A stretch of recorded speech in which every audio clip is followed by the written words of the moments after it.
এশিয়ার দ্বিতীয়তম পক্ষীরালয় ফরেস্টে ঘুরতে গেলাম আমি। হ্যাঁ, আজকে আমি এশিয়ার দ্বিতীয়তম পক্ষীরালয় কুরিক ফরেস্টে ঘুরতে যাব আমি, যেটা আমাদের বাড়ি থেকে মাত্র 1.5 কিলোমিটার দূরে। তো আমরা বাইক নিয়ে ফরেস্টের ভিতরে প্রবেশ করে ফেলেছি। গাড়ি থেকে নেমেই দেখি এখানে টার্জেনের অভাব ছিল, তাই আমি একটু টার্জেনের কাজটা আমি করে দিলাম। অনেক মনোমুগ্ধ করা পরিবেশ ছিল, তাই একটু দাঁড়িয়ে পোজ দিয়ে ছবি তুলে নিলাম। তারপর আমি একটু ফরেস্টের গভীরের দিকে চলে যাচ্ছিলাম। হঠাৎ আমি কিসের যেন আওয়াজ শুনে দাঁড়িয়ে পড়লাম। ওরে বাপরে, শিয়াল ভাই পালা পালা ভাই পালা।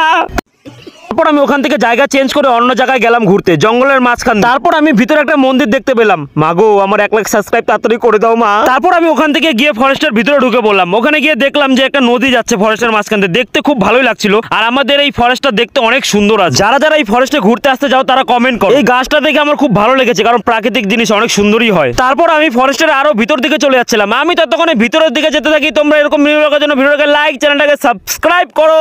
বা